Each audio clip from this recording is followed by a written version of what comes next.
An abandoned shed, forgotten for years, suddenly became the center of a police search. The canine refused to move, barking until the officers tore it open. But what they found hidden inside left the entire town speechless. Could anyone have imagined the secret that was waiting there? Here's the full story, but before we roll it, drop your favorite dog's name in the comments and make sure you've hit subscribe.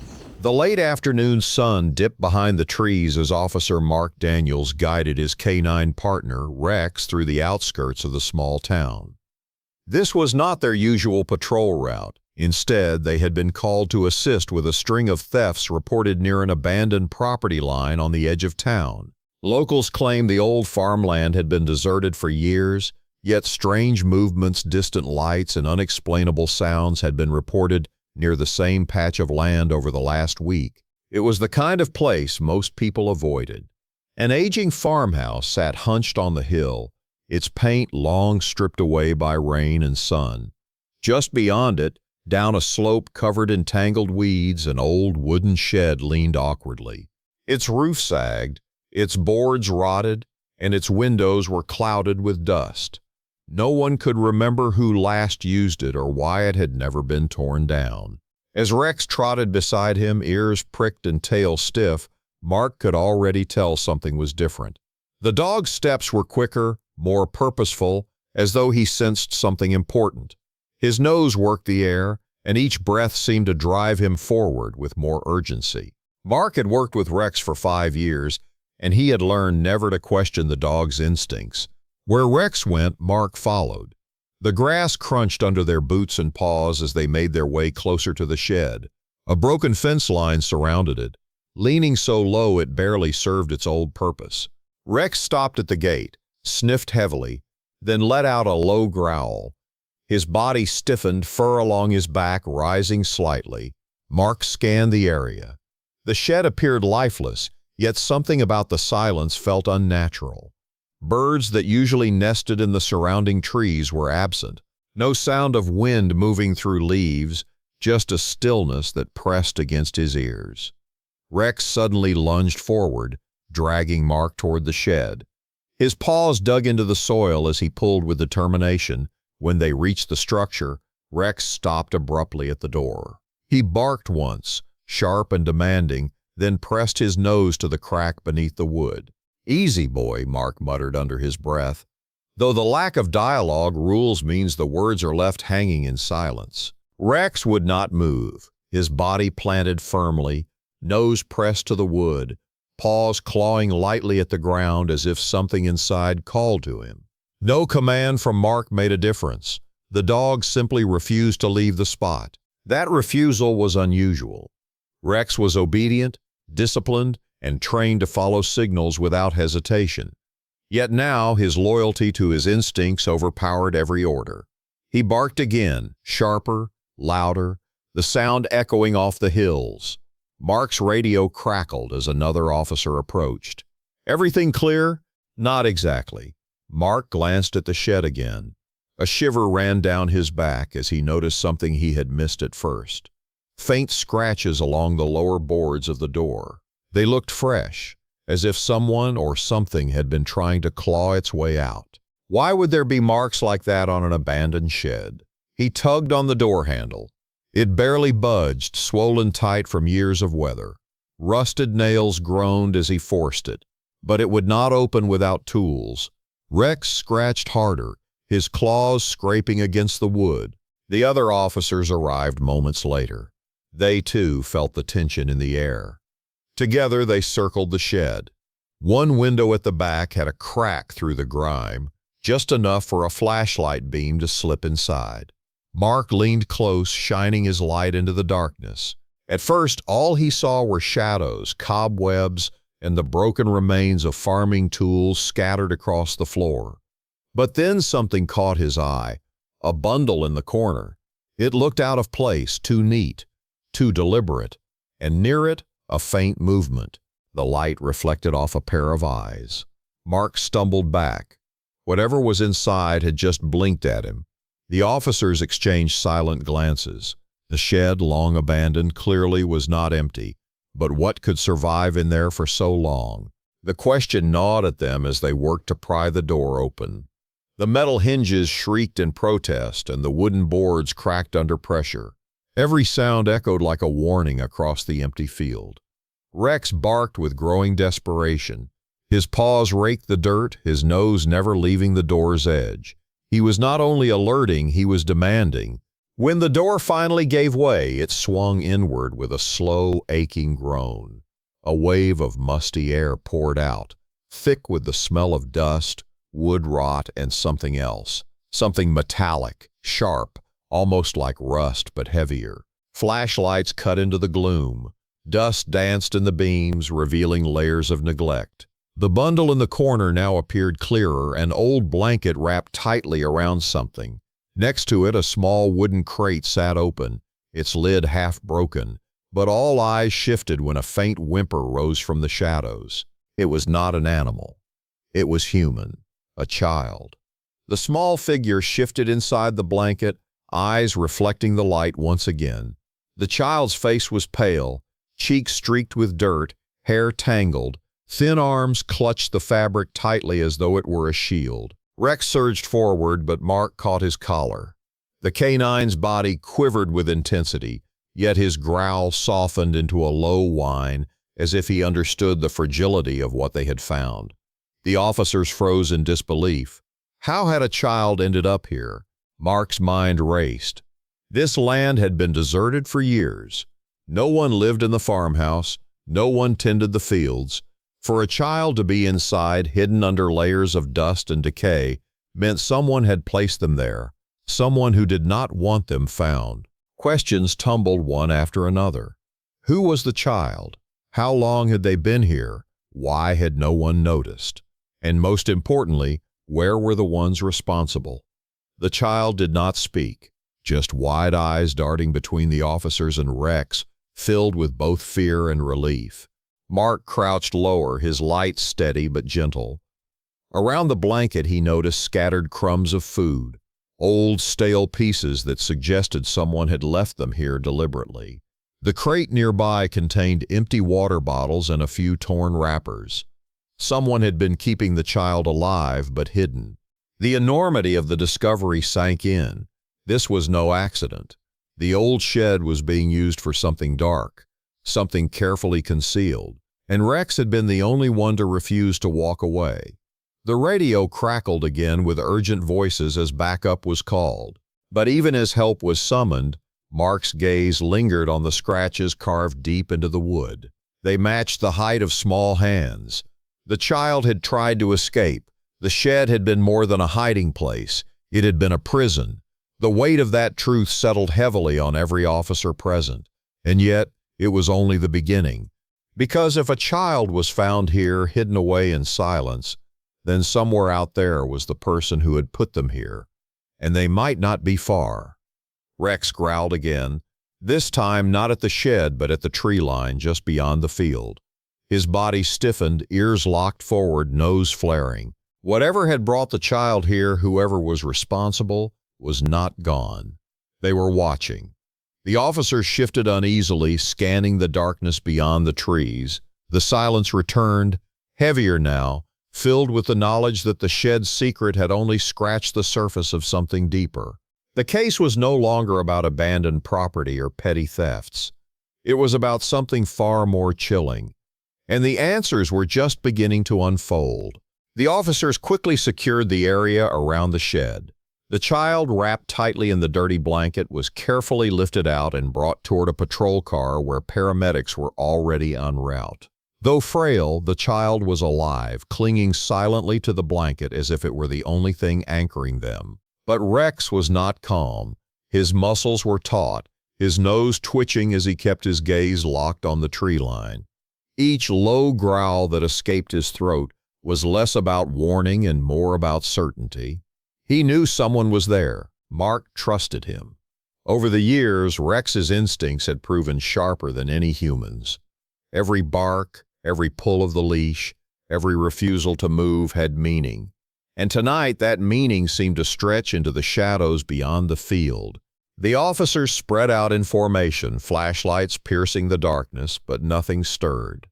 The woods remained silent, dense, and unyielding. If someone was watching, they had melted into the trees before the police could catch them. The discovery of the child had raised far more questions than answers. Why here? Why this shed? And why had Rex been so determined, as if he already knew what was at stake? The paramedics arrived and quickly checked the child. Malnourished, dehydrated, but alive, no immediate injuries. They carefully placed the child in the ambulance, but even then, the child's eyes searched for Rex. It was as if the dog had become a symbol of safety, and Rex, in turn, remained fixated on the woods. His loyalty to the child extended instantly, almost instinctively, as though he understood the bond between the mystery and the danger. At the station later that evening, reports were filed, and evidence from the shed was cataloged. Officers noted the food wrappers, water bottles, and the scratches on the inside of the door. Photographs documented every detail, but still the picture remained incomplete. Mark replayed it in his head. The bundle, the eyes, the silence. He could not shake the feeling that this was not random. Someone had chosen the shed for a reason. As investigators combed through the child's belongings, one detail stood out.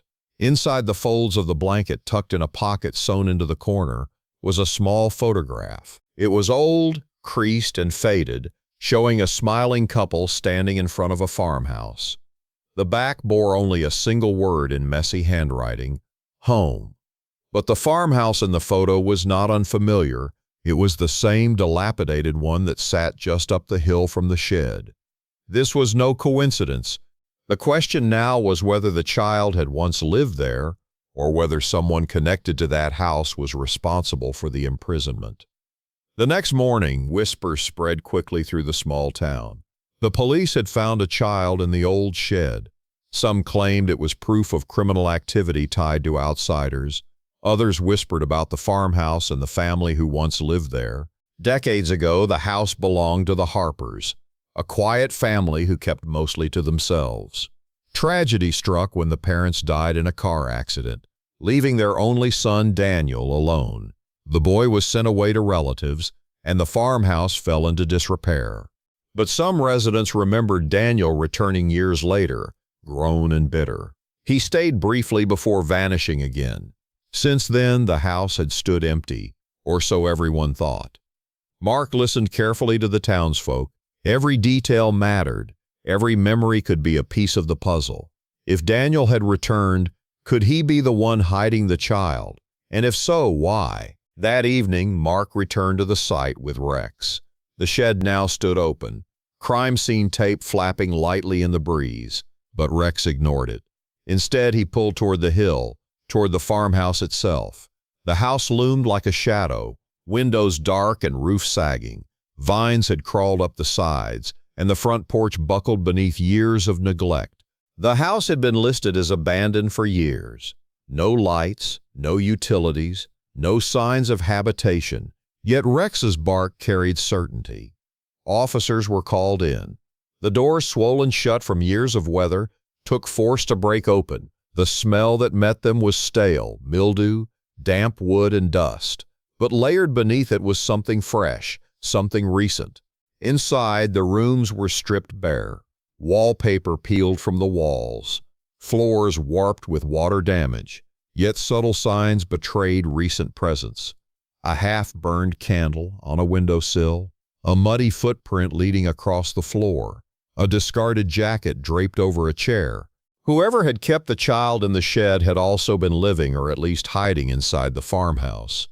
The upstairs rooms revealed little, but in what had once been a bedroom, the officers found another unsettling clue. A notebook, its cover worn and pages filled with erratic handwriting. Most entries were scribbled thoughts, incoherent fragments about keeping them safe and the world outside is dangerous. Some pages mentioned watchers in the woods and no one must know. The writing grew more frantic as the pages went on. Then abruptly it stopped. The final entry read only, "The shed is the only place they cannot find them." The words struck a nerve. Who was they? Was this paranoia, or had someone truly been after the child? And why did the author believe the shed was safe? The notebook raised more questions than answers, but one thing was clear. This was not the work of a random criminal. It was tied deeply to someone's belief, fear, or obsession. As investigators examined the farmhouse, Rex suddenly stiffened again. His ears twitched, his nose flared, and his body turned sharply toward the woods beyond the property. Without hesitation, he barked, then lunged forward as though chasing an unseen presence. The officers followed, flashlights sweeping across the tree trunks. And then, movement. A shadow darted between the trees, fast and deliberate. The sound of snapping branches echoed as the figure fled deeper into the woods. The chase was chaotic. Officers spread wide, but the dense undergrowth provided too many places to vanish.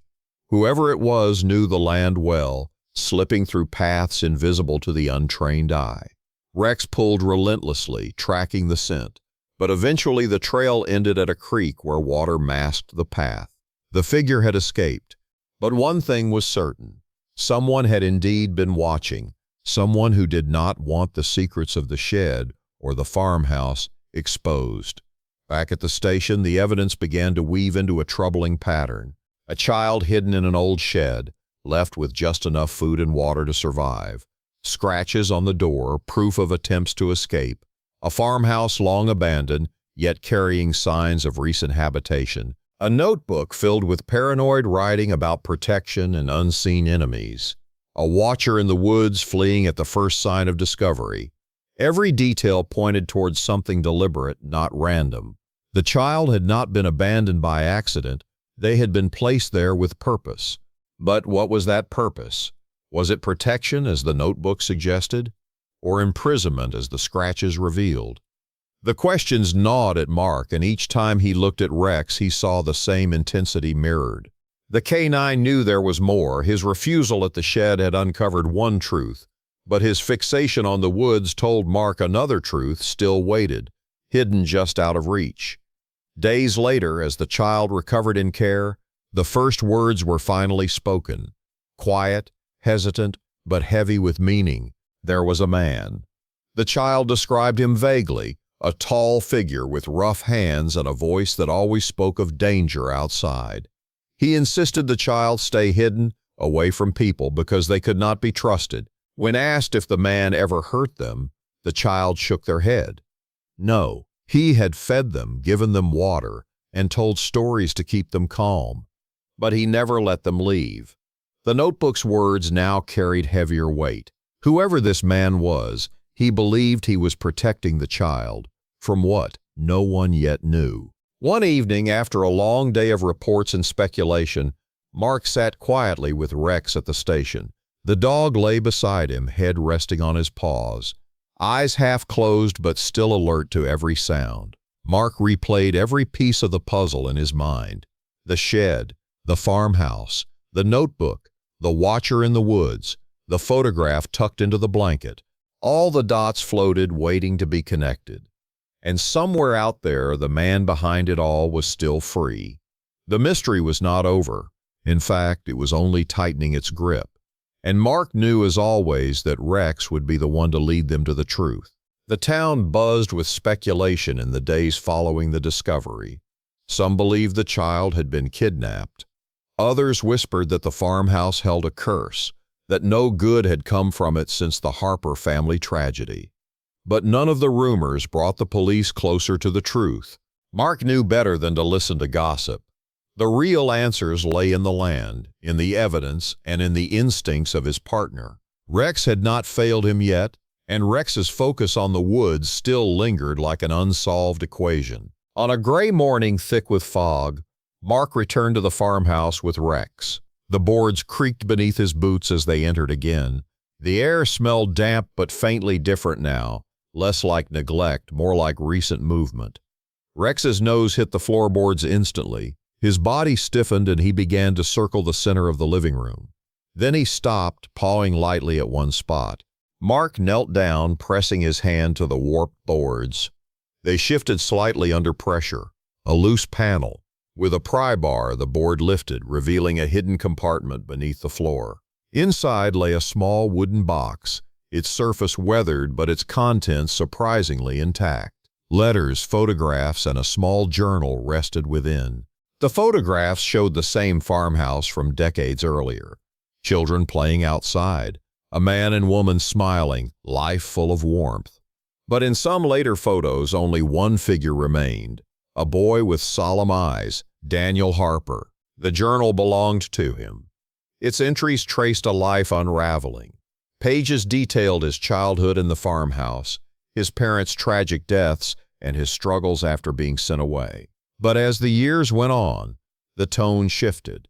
He wrote of returning, of feeling the land call to him, of seeing shadows in the woods. And then, the final entries grew desperate.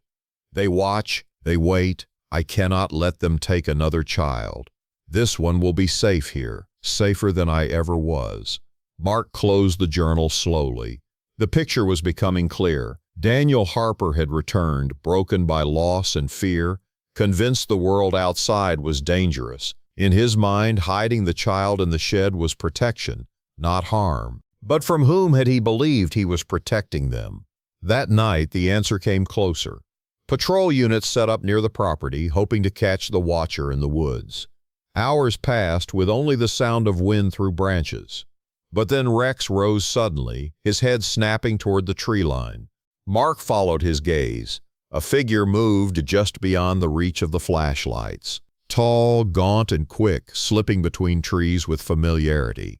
This time, Rex lunged with such force it nearly pulled Mark off his feet. The officers gave chase, weaving through the brush, branches clawing at their arms. The figure stumbled briefly, then sprinted faster, but Rex's growl grew closer. Finally, the man collapsed against a fallen log, breath ragged, eyes wild.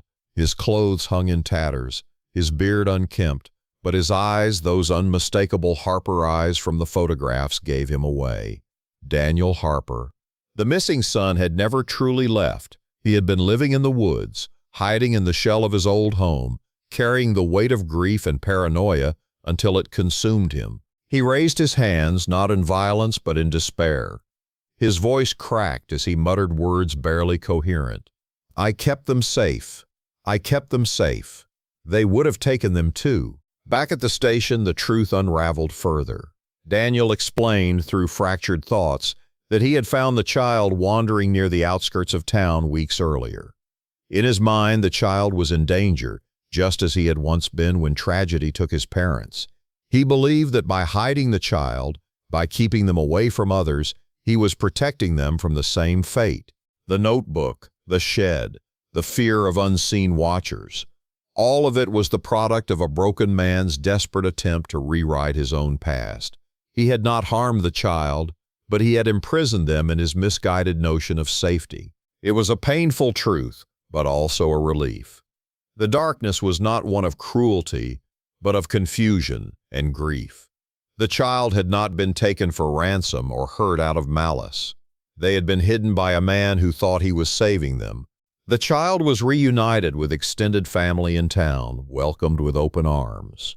Their recovery was slow, but each day brought more laughter, more light in their eyes. And every time they saw Rex, their face lit up as though they remembered the moment he refused to leave the shed. The moment everything changed. Daniel, meanwhile, was taken into care. His mind, though scarred, was not beyond help.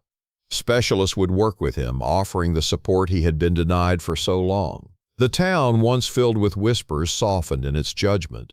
Some even expressed pity, recognizing a boy who had never healed from the loss of his family, who had let his grief twist into obsession. Weeks later, Mark returned with Rex to the property one final time. The shed stood quiet, no longer a place of fear but a reminder of what had been uncovered. The farmhouse remained abandoned, its walls heavy with history, but now its secrets were known. Rex stood at the shed's doorway once more, his nose twitching. Then, as if satisfied, he turned away calmly. His job here was done. Mark looked out across the field, the sun setting in hues of gold and red. The silence felt different now, not heavy but peaceful. The land had given up its ghosts, its truth laid bare. And at the center of it all was Rex, the dog who refused to move, who sensed what no one else could, and who saved a life because he trusted his instincts over commands. The child now thrived in safety, surrounded by family and care. Daniel received the help he needed, no longer left to battle his demons alone. And the town, once shadowed by suspicion, found closure and understanding. As for Rex, he returned to his duties beside Mark. More than just a police dog, he was a guardian, a hero, and a reminder that sometimes the deepest truths are uncovered not by force, but by unwavering loyalty. The shed that once held fear now stood as a symbol of survival, and everyone who heard the story knew that the day Rex refused to move was the day everything changed for the better. If you thought this story was unbelievable, wait until you hear what our next K9 uncovered. Trust me, you don't want to miss it. So hit that like button, subscribe, and turn on the bell, because the next story might just leave you even more speechless than this one.